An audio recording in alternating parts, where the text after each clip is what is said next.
हम लोग आज भगवान के नाम के संबंध में कुछ चर्चा कर रहे हैं। आज का टॉपिक है कीर्तन का तीर। तीर में तीर निशाने वाला लगाने वाला होना चाहिए, तीर होना चाहिए और धनुष होना चाहिए और लक्ष्य होना चाहिए।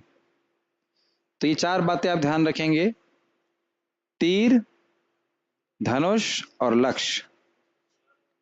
चलाने वाला तो चला ही रहा है जीवात्मा हो गया। नाते विदुः स्वार्थ गतिम ही विष्णु, ये श्रील प्रभुपाद जी के श्रीमद् भागवतम के 7-15-42, 7-15-42 से 7-15-52 है। उसमें लिखा होगा मेरे ख्याल से, हाँ 7-15-42, 7-15-42 श्लोक है। उसमें तात्पर्य में से हमने लिया है। श्रीमान सचिन परम पूज्य सचिनंदन महाराज जी इस बात को अपने लिविंग नेम पुस्तक में समझाते हैं। थोड़ा सा हमने इस पे से डायरेक्टली इस पर्पट से लिया है, समझने का प्रयास करेंगे। नाते विदुः स्वार्थ गतिम ही विष्णु दुराशया ये बहिरर्थ मानिना, ये प्रहलाद महाराज की उक्ति है। और वो कह रहे हैं नाते विदु, जो सामान्य लोग हैं वह नहीं समझ पाते हैं कि उनकी स्व अर्थ सही गति जो है वह भगवान विष्णु है, भगवान विष्णु के चरण है। क्यों? दुराशय, आशय मतलब होता है हृदय, चित्त, तो दुराशय मतलब उनका चित्त गंदा है। इस कारण से ये बहिरर्थ मानिना, वो विष्णु के अलावा अपना कोई अर्थ मानते हैं कि भगवान विष्णु की सेवा को छोड़ करके मेरा कोई अर्थ है, मुझे कुछ लाभ प्राप्त हो जाएगा। समझ में आया श्लोक का अर्थ? कि कृष्ण को छोड़ के कृष्ण को संतुष्ट करने के अलावा मैं कुछ और करूंगा तो उससे मुझे संतुष्टि प्राप्त हो जाएगी। ये होता है बहिर्मुख व्यक्ति का लक्षण। मुझे लगता है ये खाऊंगा पीऊंगा मजे करूंगा, कृष्ण के लिए विष्णु के लिए करने की मुझे क्या आवश्यकता है, ऐसा व्यक्ति है। क्यों ऐसा है? क्योंकि उसका हृदय गंदा है। आगे प्रभुपाद क्या बता रहे हैं देखिए, जीव इस भौतिक जगत में सुखी रहने का प्रयास करता है किंतु अपने जीवन लक्ष्य को नहीं जान पाता। हम सब लोग सुखी रहना चाहते हैं, ये हमारे जीवन का लक्ष्य है, लेकिन हम ये नहीं जान पा रहे हैं कि हम सुखी कैसे होंगे। भगवान को सुखी करके, भगवान को संतुष्ट करके, जैसे पेट को संतुष्ट करके हम सभी लोग सुखी हो जाएंगे। कितना भी चर्चा करें, भूख शांत तो आपकी समोसे से ही होगी ना, मतलब जो भी बुलाया जाएगा, जो भी आएगा आपके सामने। हम प्रॉमिस नहीं कर रहे कि समोसा ही आएगा, लेकिन जो भी आएगा, तो जब तक पेट को नहीं देंगे हम संतुष्ट नहीं हो सकते। उसी प्रकार से जीव भगवान का अंश है और जब तक भगवान को संतुष्ट नहीं करेगा वह संतुष्ट नहीं हो सकता। ये पॉइंट हमको भी ध्यान रखना होगा। नाम जप के समय हम केवल नाम जप नहीं कर रहे हैं, केवल माला खींच नहीं रहे हैं, माला पूरी नहीं कर रहे हैं, हम भगवान को संतुष्ट करने के लिए सर्वश्रेष्ठ क्रिया में संलग्न हैं। क्या कर रहे हैं? भगवान को संतुष्ट करने की सर्वश्रेष्ठ क्रिया, भक्ति की क्रिया में लग रहे हैं। स्वयं महाप्रभु बोल रहे हैं नाम संकीर्तन ए परम उपाय। तो इसमें हमें अभिनिविष्ट होना है। भक्ति में कोई भी साधन करते हैं आगे बढ़ जाते हैं, बहुत प्रगति करते हैं, लेकिन उसमें निष्ठा होना चाहिए, उसमें हमारी श्रद्धा होनी चाहिए, उसमें तन्मयता के संग करना चाहिए। एब्जॉर्प्शन समझते हैं, अब ये नहीं कि वह भी कर रहे हैं और बहुत सारे काम एक साथ कर रहे हैं। ये बहुत इंपॉर्टेंट। आज मैं सोच रहा था कि किस प्रकार से रजगुण हमेशा हमेशा हमको किसी उस वस्तु पे ध्यान लगाने में असमर्थ बना देता जो हम कर रहे हो। पढ़ाई कर रहे हैं तो भी रजगुण होगा तो आगे के बारे में सोचेंगे, अरे एग्जाम में क्या होगा। अरे तुम पढ़ाई करो ना। ऐसे कोई भी कार्य कर रहे हैं, प्रसाद खा रहे हैं तो फोन पे बात करेगा, अरे उसको करना, ये बात करना, वो करना, ये सब रजगुण है। जो कर रहे हैं उस पर ध्यान देने में असमर्थ कर देता है। समझ रहे हैं ना मेरी बात? आगे का सोचने लगता है, ये कर रहा है वो करना है। और तमोगुण हमको पुराने बारे में सोचता रहता है, ये हो जाता तो अच्छा होता, जिससे हम कुछ नहीं कर सकते। तो इससे निवृत्त होते हुए भगवान के थोड़ा सत्वगुण का सहारा लेते हुए व्यक्ति नाम जप करे, अपने को प्रेजेंस में लाने का प्रयास करे, फोकस करने का प्रयास करे। इसकी आवश्यकता है, हम समझाएंगे। ध्यान रखिएगा इस बात को, पॉइंट को, कि हमें अपने आप को वर्तमान में लाना है। इसका लक्ष्य भेद से बहुत बहुत संबंध है, हम कहानी भी सुनाएंगे इस संबंध। तो जान नहीं पाता कि भगवान को संतुष्ट करना, किंतु जब वह जीवात्मा शुद्ध हो जाता है तो वह देहात्म बुद्धि की धारणा को त्याग देता है और वह अपने को किसी जाति, राष्ट्र, समाज, परिवार इत्यादि से संबंधित होने की झूठी पहचान को त्याग देता है। और सुंदर प्रभुपाद यहां बता रहे हैं कि हम सब लोगों का एक अस्तित्व है और हमारे अस्तित्व के अनुसार हमारी धारणा है। आप सब लोग यहाँ जैसे बैठे हैं तो कहीं ना कहीं कोई संबंध देख रहे हैं कि मैं भारतीय हूँ या मैं इस व्यक्ति का बच्चा हूँ या जो भी है, और मुझे मेरे ये कर्तव्य है क्योंकि मैं ये हूँ इसलिए मेरे ये कर्तव्य है। यस, मैं स्टूडेंट हूँ इसलिए मुझे बीटेक का स्टूडेंट हूँ इसलिए पढ़ाई करना चाहिए। अब आप लोग पहले तो ये मानते हैं ना कि बीटेक के स्टूडेंट है या हिस्ट्री के स्टूडेंट मान लेते हैं। पहले तो ये मानते हैं कि मैं बीटेक का स्टूडेंट हूँ, उसके बाद सारे कर्तव्य आपके चलते जाते हैं। तो हमारी अस्तित्व हमारी पहचान के अनुसार हमारे कर्तव्यों का निर्धारण हम करते हैं। ये बातें समझ में आती हैं आपको? जो गृहिणी है वो सुबह उठती है तो सोचती है क्या, मैं गृहिणी हूँ, उसकी पत्नी हूँ, उसकी माँ हूँ, जो भी है, तो उसके अनुसार वह अपने कर्तव्य का निर्धारण करके अपने जीवन में उन कर्तव्यों को प्राथमिकता देते हुए व्यक्ति कार्य करता है। इतनी बात समझ में आ रही है? अब ये सब क्या, इससे क्या लक्षित होता है? ये लक्षित होता है कि हृदय अशुद्ध है। हम अपने आप को पुरुष मान रहे हैं, स्त्री मान रहे हैं, इस राष्ट्र का मान रहे हैं, उस समाज का मान रहे हैं, उस परिवार का मान रहे हैं, तो ये दिखा रहा है क्या कि हृदय अशुद्ध है।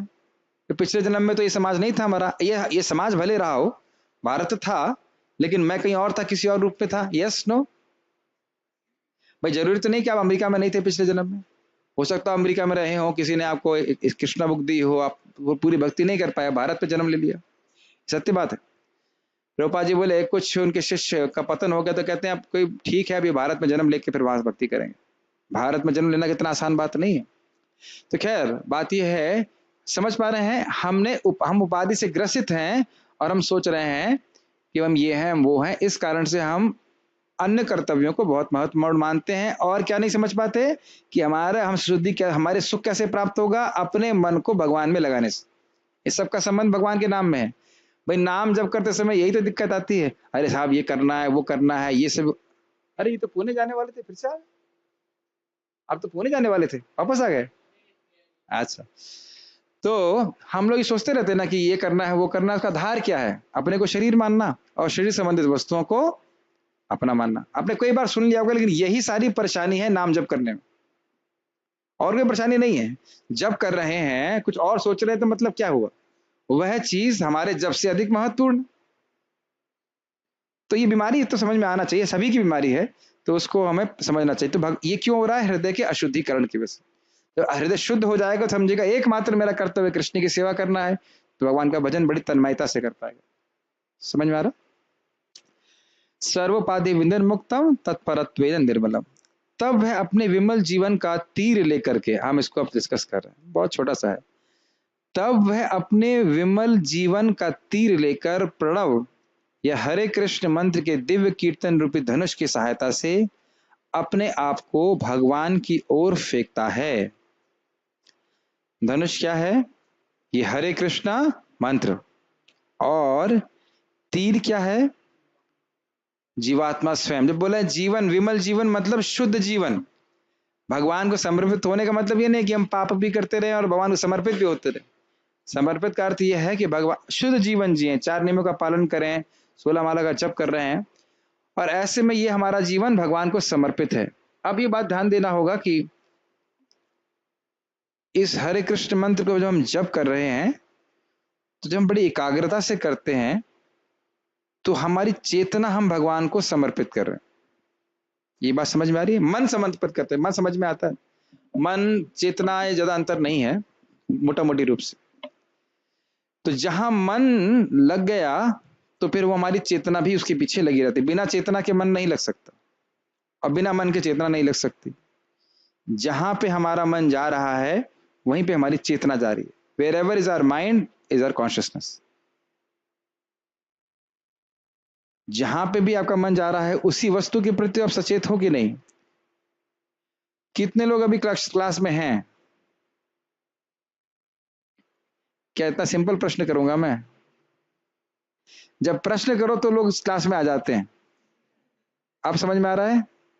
मैं कुछ बोल रहा हूं लेकिन जरूरी नहीं है कि आपके कानों में जाकर के, कानों में तो पहुंच रहा है, कान के अंदर जा रहा हो तभी जाएगा जब मन सुनेगा उसको। यस, आप देखो क्लास में जब प्रश्न करते हैं तो लोग हाथ पैर को खड़ा करने लगते हैं, अपने हाथ खड़ा करते हैं ऐसे। हाँ, कभी कभी तो कुछ सुनते ही नहीं कि प्रश्न क्या, फिर भी हाथ खड़ा कर देते हैं है कि नहीं?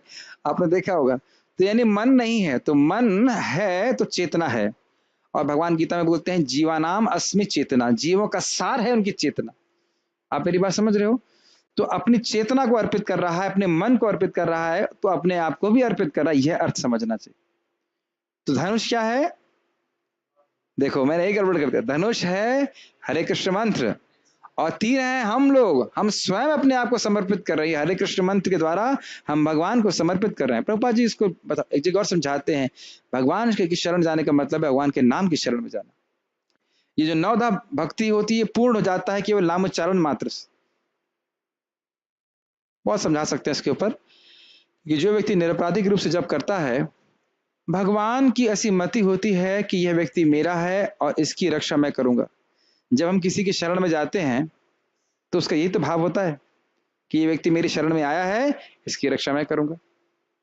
तो यही बात हो रही है कि अपने को पूरी तरह समर्पित करना है, अपनी चेतना को अविष्ट करने का प्रयास करना है हरि नाम के जप में। देखिए सुना तो आपने बहुत कुछ होगा, इस तरह से सुन लिया होगा, हाँ पता है अटेंटिव करना चाहिए, लेकिन क्यों करना चाहिए वो बहुत समझ में आ रहा है। और अब अनुभूत करेंगे कि हम लोग जब ढील ढाली तरह से माला करते हैं और जब एकाग्रता से करते हैं तो बहुत समय लगता नहीं, तुरंत एक ही माला में, एक ही महामंत्र में आपको अंतर महसूस हो जाएगा, है ना? हरे कृष्ण कृष्ण कृष्ण हरे, ये तीर चला रहे हैं, Hare Krishna Krishna Krishna Hare Hare, Hare Ram Ram Ram Hare. Immediately you can feel. ऐसा नहीं है कि भगवान आदान प्रदान नहीं करते, तुरंत आदान प्रदान करते हैं। हम आदान प्रदान नहीं कर रहे, हम अपनी शक्ति नहीं लगा रहे। तब मैं इस बात क्यों बोल रहा हूं, हम आगे पढ़ लेते हैं। आगे वाली टीका थोड़ी अलग है, पहले पढ़ लें, इसको समझ लीजिए। जब आपने कोई तीर कहीं भेजना है किसी लक्ष्य को, तो क्या हम सतर्क होकर नहीं खड़े होंगे या बैठेंगे? मान लीजिए खड़े होकर जब कर रहे हैं तीर, या हम बैठ के तो नहीं लगाते, बैठ के भी लगाएंगे तो एक वीर आसन सा होता है, ऐसे करके हम खींचते हैं, खूब ताकत से खींचते हैं और पहले एम लेते हैं। एम लेते कि नहीं लेते? एम लेना समझते हैं, लक्ष्य बांधते हैं। और ये भी और इससे पहले मालूम होना चाहिए लक्ष्य क्या है। अब लक्ष्य तो कहीं बांध दोगे, होता ना सर्किल बने रहते हैं, उसमें छेद एक सेंटर वाले छेद पे मारना होता है, तो कहने मेरा तीर कहीं तो लगा, ये नहीं। पहले आपको देखना पड़ेगा लक्ष्य क्या। लक्ष्य क्या सीखा हमने? भगवान का चरण कमल, ये लक्ष्य है। तो पहले ये क्लियर होना चाहिए, हाँ ये इसको भेदना है, पहले ही सुनना जरूरी है, इसको भेदना है। अच्छा, उसके बाद आपको फोकस करना पड़ेगा, नहीं करना पड़ेगा? ऐसे फोकस होता है, ऐसे हो सकता है फोकस। जैसे ही तीर चलाने लगे तुरंत नींद आ गई आपको, तो तीर कहां पहुंचेगा? हो सकता है तीर जो है धनुष में ही गिर जाए। अच्छा, तीर चला रहे हो तो सारे तीर आपके, अगर आप परफेक्ट नहीं हुए तो सारे तीर क्या आपके लक्ष्य पे लग जाएंगे? तो हरि नाम करते हुए ऐसा नहीं कि हम सारा कुछ ध्यानपूर्वक कर लेंगे। और दूसरी बात, नाम उच्चारण कर रहे हो तो भगवान को समर्पित हो ही रहा है, भगवान के पास तो पहुंचता ही है। ये ऐसा तीर है कि ऑटोमेटिक है, पहुंच ही जाता है भगवान के पास। लेकिन सोचिए अगर ध्यानपूर्वक नहीं कर रहे हैं तब भी भगवान सुनते हैं, तो अगर हम बड़े ध्यानपूर्वक कर रहे हैं तो कितना फर्क पड़ेगा, कितना भगवान प्रसन्न हो। तो हमेशा इस पे कहानी सुना देते हैं, आप सब जानते भी होंगे इस कथा को। अर्जुन और जितने भी पांडव थे एक बार, और कौरवों की भी परीक्षा द्रोणाचार्य ने ली थी, याद है? पेड़ पे एक मछली टांग दी और पूछा कि क्या देख रहे हो? तो युधिष्ठिर महाराज ने कहा मुझे मछली भी दिख रही है, मुझे पत्ती भी दिख रहे हैं, मैं सब हटो किनारे, तुम नहीं भेज सकते। अन्य लोगों को बुलाया, द्रोणाचार्य सॉरी दुर्योधन को बुलाया, तो बोले वही बोले मुझे मछली भी दिख रही है, एक ने बोला मुझे आपके चरण भी दिख रहे हैं। तो द्रोणाचार्य जी के सब सब दिख रहा है, कहते तुम नहीं हटा सकते, चलो हटो यहाँ से, तुम नहीं लगा सकते। अर्जुन जब को बुलाया तो बोले क्या दिख रहा है? कहते मुझे तो केवल मछली की आंख ही दिख रही, मछली नहीं पक्षी, सॉरी पक्षी की आंख ही दिख रही। कहते चलाओ, जूम करके मारता है और आंख भेज जाती। तो इस प्रकार का फोकस होना चाहिए। मैं आपको नहीं सिखा रहा हूं, मैं आप लोगों को बोलकर अपने आप को सिखा रहा हूं। तुरंत हमारी बुद्धि एक्टिव हो जाती है, ये करना है वो करना है, ये करना है वो करना है, ये करना है वो करना है। अगर ये करना है वो करना अर्जुन के मन में आ गया होता तो कहां भींद पाते। ऐसे तो इतना कठिन नहीं है हरि कृष्ण मंत्र करना, बोलने मात्र से भगवान का आशीर्वाद मिलता है, लेकिन फिर भी जितना एकाग्रता से करेंगे, निष्ठा से करेंगे, उतनी तीव्र प्रगति अनुभव करेंगे। तो आप समझ पा रहे हैं, इसीलिए आपके शरीर का अलाइनमेंट होना बहुत जरूरी है। आप उपमा समझ रहे हैं, जैसे हम तीर चलाते हैं, लक्ष्य क्लियर करते हैं, तो अपने शरीर को पहले बैठाते ना सही तरीके से, उसी प्रकार से नाम जप करते समय बैठना बहुत जरूरी है। ये गीता में भी आप सुनते हैं इस बात को। और उसके बाद अपने चित्त की एकाग्रता भी लाना जरूरी है। ऐसा नहीं कि बस सो रहे हैं, पूरा कर रहे हैं, तो फिर ठीक है, एक लेवल पे वो भी ठीक है, लेकिन कभी ना कभी तो हमें लेवल इंप्रूव भी करना चाहिए ना, नहीं? जैसे हमारे प्रभु जी मृदंग बजा रहे थे, तो जिस जिस दिन पहले दिन से बजा रहे हैं उससे इंप्रूवमेंट नहीं देख रहे आप, और आप देख रहे हैं अभ्यास के संग, और आपकी इच्छा भी है कि अब अच्छा बजाओ, तो आप इंप्रूवमेंट करते हो। हम मृदंग बजाते हैं तो पोस्चर में खड़े रहते हैं कि नहीं, दाएं इधर रहता है, बाएं इधर रहता है, हर चीज के लिए पोस्चर की आवश्यकता होती है। ट्रेन में जो ड्राइवर गाड़ी चला रहा है तो क्या शीर्ष आसन लगा के चलाता है? वहां भी तो खड़े रहकर चलाना पड़ता है ना, वो सोता तो नहीं है। तो ये सारी चीजें आपने सुन रखी हैं, लेकिन इसको हम श्रीला प्रभुपाद जी के तात्पर्य से पढ़ रहे हैं तो और पुष्ट हो रहा है। बड़ी एकाग्रता से भजन करना चाहिए। हरे कृष्ण राम राम हरे कृष्ण राम। प्रभुपाद जी इस बात को बोलते हैं, mechanical chanting is not as powerful as offenceless chanting.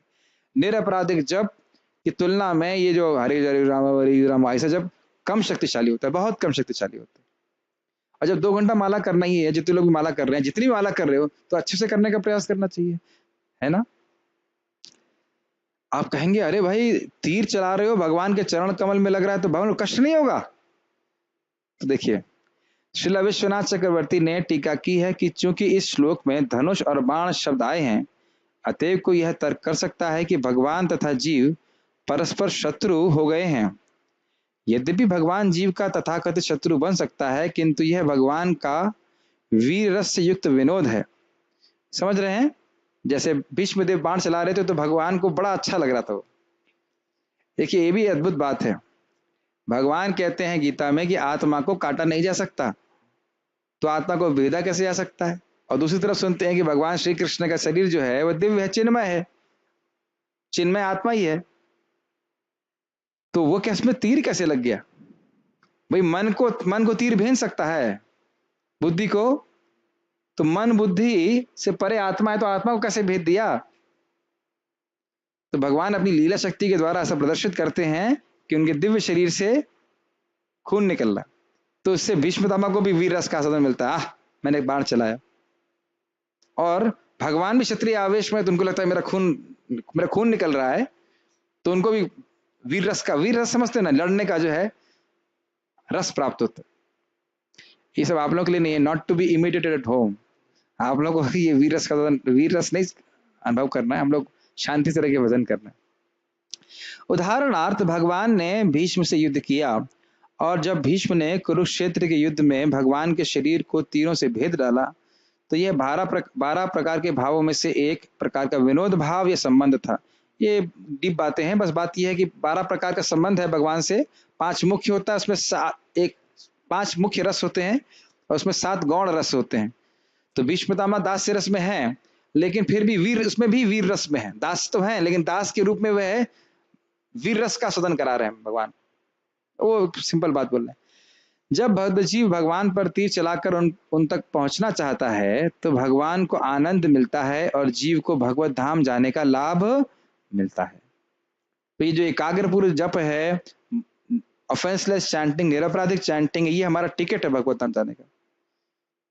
हम प्रचार में करते हैं इस प्रकार से कि हमें कभी कभी करना पड़ता है कि 16 माला जप करो, भगवत प्राप्ति हो जाएगी, लेकिन इसमें थोड़ी बातें हैं। निरपराधिक जप होना चाहिए। ये नहीं अब टीवी देखते हैं, अब हरे कृष्णा करेंगे, मोबाइल देखते हुए करेंगे, तो भगवत प्राप्ति नहीं होगी, बाकी बहुत कुछ प्राप्ति हो सकता है, लेकिन भगवत प्राप्ति होने में कठिनाई है। हम भगवत प्राप्ति चाहते क्या है? हरे कृष्णा कर रहे हैं, व्हाट्सएप देखते, व्हाट्सएप प्राप्ति कर रहे हैं, तो व्हाट्सएप प्राप्ति तो हो रही है, आपको फोन प्राप्ति तो हो रही है, लेकिन भगवत प्राप्ति के लिए तो भजन दोबारा जैसा करना पड़ेगा ना। उतना पत्ता नहीं खाना है, लेकिन कम से कम खिचड़ी खा के भजन कर लीजिए, या प्रसाद खा के भजन करिए, लेकिन भजन के समय सेवा के समय सेवा है। मेरी बात समझ रहे? ये हम नहीं समझ पाते हैं कि नाम जप सेवा है। ये नाम जप नहीं है, ये नाम सेवा है। सेवा में मुख्य बात यह है कि जो सेव्य है, जिसकी हम सेवा कर रहे हैं, उसको हम संतुष्ट करना चाहें। और भगवान तो कैसे भी जब से संतुष्ट होते हैं, लेकिन सोचिए अगर एकाग्रता से, वही जैसे हम तीर चला रहे हैं वैसे जब करें, तो भगवान कितना संतुष्ट होंगे हम कल्पना नहीं कर सकते। श्रद्धा से कहते, श्रद्धा से जब नाम जप कर रहा है। इसीलिए शास्त्र सुनना चाहिए, बहुत फर्क पड़ जाता है। इस संबंध में दिया गया दूसरा उदाहरण अर्जुन का है। और हमें हमें क्या लाभ प्राप्त होगा? भगवान के धाम की प्राप्ति होगी। जिसने आधार मीन या चक्र के भीतर लगी मछली को भेद कर द्रौपदी की संगति प्राप्त करी। ये भी पता ही होगा आपको, द्रौपदी की शादी स्वयंवर जब हो रहा था तो ऊपर मीन था और नीचे रिफ्लेक्शन था और तीर लगाया था। इसी प्रकार यदि कोई भगवान के पवित्र नाम के कीर्तन रूपी बाण से भगवान विष्णु के चरण कमलों को भेद देता है तो उसे भक्ति के इस शौर्यपूर्ण कार्य के लिए भगवत धाम वापस जाने का लाभ मिलता है। तो कमांडो ट्रेनिंग हो रही सबकी, चाहे वो माता जी हो चाहे वो प्रभु जी हो। और जैसे आप देख सकते हो कि कमांडो लोगों को बहुत मेहनत कराई जाती है ना। 10 घंटे सोने दिया जाता है, 6 बार खाने को दिया जाता है। ऐसे होते ना कमांडो ट्रेनिंग? नहीं होती ऐसे? ऐसे तो होती होगी, प्रेम से रखते होंगे। तो क्यों इतना कठोर? ताकि वह वाकई जब युद्ध का समय आए तो वह युद्ध कर सके। तो जब जब शरीर स्वस्थ है, सब कुछ बढ़िया चल रहा है, अच्छे से भजन करेंगे, तो जब कुछ शरीर में कष्ट होगा, परेशानी होगी, तब भी हम ठीक से कर पाएंगे। एक बात। दूसरा, मैं एग्जाम्पल को क्रिकेट से सिखाता हूँ। ये इसी को समझ लीजिए। शुरुआत में आप तीर चला रहे हो तो आपके जो तीर है वो लेफ्ट राइट होंगे। हो सकता है बिल्कुल लक्ष्य के बाहर चले जाएं, भले ही आपका लक्ष्य क्लियर है लेकिन उधर उधर चले जाएं। लेकिन आप देख रहे हो, अभ्यास करते रहे तो फिर धीरे धीरे आप टारगेट पे आने लग जाओगे, है कि नहीं? यस। उसी प्रकार से हम भगवान के नाम जप का अभ्यास करते रहते हैं तो हो क्या रहा है, जितना हम अच्छे से करने का प्रयास करेंगे उतनी जल्दी हमारा हृदय शुद्ध होगा। जितने हृदय शुद्ध होगा अर्थात कामनाएं निवृत्त से हम निवृत्त होंगे, उतना ही मन का जो हमारा चांचल्य है, लेफ्ट राइट होना है, वो कम होगा। और जितना कम होगा उतना आपका भगवान में मन और लगेगा। समझ में आ रहा है? फिर से रिपीट कर रहा हूं। मन में बहुत सारी कामनाएं हैं तो मन आपका बहुत भागेगा। फिर आप जब करते रहे हो, कामनाओं के बाद भी जहां भी मन भाग रहा है वहां से उठा उठा करके फिर मन में भगवान में लगा रहे हैं, तो फिर क्या होगा? उससे जल्दी जल्दी कामनाओं का नाश होता है। और जल्दी जल्दी कामना का नाश होगा तो ये जो लेफ्ट राइट जा रहा है वह कम होगा और फिर और जब करने में असुख प्राप्त होगा। रजोगुण तमोगुण नष्ट होंगे, सत्वगुण की वृद्धि होगी और भगवान का हम नाम जब अच्छे से करेंगे। अच्छी चैंटिंग प्रसव देती है, जन्म देती है अच्छी चैंटिंग। अच्छा जप से अच्छा जप होता है। आपका बुरा जप भी कुछ होता है? हरिनाम तो बुरा नहीं है, लेकिन हरिनाम को करने के तरीके बहुत सारे हैं। यादृशी श्रद्धा सिद्धिर भवती तादृशी। जैसे जिसकी श्रद्धा है वैसे उसको सिद्धि प्राप्त। ये महाप्रभु से पूछा गया, इतने सारे लोग हरिनाम कर रहे हैं, सबको रिजल्ट बराबर क्यों नहीं मिल रहा? तो यही बात महाप्रभु के हैं, ये बात विष्णु भगवान की उक्ति है, जिसकी जैसी श्रद्धा होगी वैसे ही करेगा। आज ही मैं सोच रहा था इसके ऊपर, जब कैसे विचार आया कि देखो, भगवान जब स्वयं भी यहाँ पे आते तो वो समझ पाता कि वो भगवान है? बहुत कम लोग समझ पाते, जो भक्त है समझ पाते हैं। ऐसे ही भगवान अपनी अचिंत्य शक्ति से अपने नाम के रूप में हमारी जीभ पे आ रहे हैं। तो शास्त्रीय श्रद्धा से युक्त होकर के हमें बड़ी अच्छी प्रकार से भगवान का नाम जप करना चाहिए, उनका सम्मान करना चाहिए। और एक बार और बात अच्छी मैं पढ़ रहा था, तत्व संदर्भ में प्रभु जी थोड़ी सी बात मैं पढ़ा था, मुझे बड़ा अच्छी लगी थी, पूरा तो नहीं पढ़ पाए। वो कह रहे कि हरे कृष्ण मंत्र जगह जगह वर्णित क्यों नहीं है शास्त्रों में? क्योंकि बहुत गुह्य है। भगवान का नाम जप है सारे वेदों का सार, बहुत गुह्य है, इसलिए सामान्य लोग को प्राप्त भी नहीं होता। वह तो महाप्रभु की कृपा से हमको प्राप्त है, तो हमें उसी को वैल्यू नहीं देते। आप मेरी लॉजिक समझ रहे हैं? हमको महाप्रभु की कृपा से ये दवाई प्राप्त हो गई है, तब सोचता है तो क्या है, हरे कृष्ण तो सब जानते। कितने लोग हरे कृष्ण मंत्र जानते, जरा इस देख लीजिए। और जो भी जान रहे हैं तो महाप्रभु की कृपा से, भक्तों की कृपा से जान रहे हैं। नहीं तो पता है वेदों का सारी हरे कृष्ण मंत्र है, पता है किसको कि सारे वेद पढ़ लिया, अगर आपने केवल एक बार हरे बोला है, कृष्ण बोला है, तो इसे बहुत गुह्य है। अब गुह्य चीज अगर अयोग्य व्यक्ति को देंगे तो उसका मूल्य वैसा ही नहीं समझेगा। जैसे एक बंदर को शालिग्राम दे दीजिए तो क्या करेगा? शालिग्राम भगवान होते हैं ना, बंदर देखेगा क्या करेगा? कुछ भी नहीं करेगा। ये हमारी स्थिति है। इसलिए खूब शास्त्र सुन करके भगवान के नाम में श्रद्धा जागृत करना चाहिए और पूरी ताकत से हरिनाम करना चाहिए। जब हम पूरी मेहनत करेंगे तो भगवान की कृपा से, भगवान की हमको कृपा प्राप्त होगी और हृदय शुद्ध होगा तो हम कर पाएंगे। अब हम लोग तीर के फोटो को फिर से देख लें। धनुष है ये हरे कृष्ण मंत्र, तीर है ये जीव और लक्ष्य है भगवान कृष्ण का चरण कमल। और हमने शिक्षा क्या प्राप्त करी कि अपने शरीर को एकाग्र करना है, मतलब अच्छे से भक्ति बैठ के जब करना है, अगर खड़े होकर भी जब कर रहे हैं, चल के भी जब कर रहे हैं, तो दुनियादारी में देखना नहीं है ये है ऐसा वैसा। और देखो एक और चीज देखो, जैसे मैं मंदिर में रिपेयर मेंटेनेंस में हूँ, एक डिपार्टमेंट है, तो स्वाभाविक है कि अगर कहीं चीजें मैं ऐसे स्थान पे हूँ जहां पे मान लो कुछ गंदगी है, तो अब जब के समय वह सोचना कोई उचित नहीं, तो उस स्थान में मुझे नहीं जाना चाहिए। आज यही हो रहा था, एक माला मेरी इसलिए खराब हो गई, मैं ऐसे स्थान में चला गया, भ्रमित हो गया, और मैं कहा अरे यहाँ पे वेल्डिंग का काम होना, ये करना, फिर एकदम से मैं स्नैप किया, अरे क्या कर रही है, पूरा दिन पड़ा है ऐसा सोचने के लिए, वापस चलो। फिर मैं अपने तुलसी जी के सामने बैठ के जब करने लगा। तुलसी जी के सामने बैठ के जब कीजिए, हरे कृष्ण मंत्र को देखते हुए जब कीजिए। मैं फिर से रिपीट कर रहा हूँ, मंदिर में अगर आप बैठे हैं और अपनों के बेस में भी हरे कृष्ण मंत्र सामने होना चाहिए और बार बार आंखें उस पर जानी चाहिए। इसे त्राटक कहते हैं।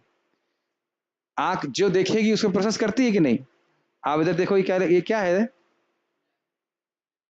लैंप है, देखने मात्र से प्रोसेसिंग चालू हो जाती है। तो जब हम लैंप देख रहे हैं, तार देख रहे हैं, मृदंग देख रहे हैं, तो सारे रूप देखकर हमारे चित्त में आ रहा है, हरे कृष्ण मंत्र गायब हो जाते, होता है कि नहीं होता? इसे कहते हैं रडार जप। जिसको देखते हैं हम पकड़ लेते हैं कैसे कर। तो इसीलिए हो सके तो मंदिर में ऐसे बैठे, अगर मंदिर में जब कर रहे हैं या फिर कहीं पे भी आप जब कर रहे हैं, प्रयास करें अगर हो सके तो हरे कृष्ण मंत्र लिखा रहे और उसको ही देख देख के बार बार जब करें। अगर और मन कहीं जान मतलब भाग रहा है, बार बार देखेंगे तो फिर आपकी आंख हरे कृष्ण मंत्र में लगी है, हाथ माला में है, वाणी से हरे कृष्ण मंत्र हो रहा है, तो चार पांच इंद्रियों से हम हरि नाम की सेवा कर। ठीक है, ऐसे तो देखिए भगवान का नाम जीभ पे स्पर्श करने मात्र से लाभ है, लेकिन अगर कान भी लगा दोगे तो कितना लाभ होगा? मेरी बात समझ रहे हैं? ये एक भाग तो लाभ हो ही रहा है कि जीभ पे स्पर्श करा दिया, सारे तपस्या, सारा वेद अध्ययन सभी हो गया, लेकिन कान में लगा और चला जाता है तो हृदय में जाता ही है।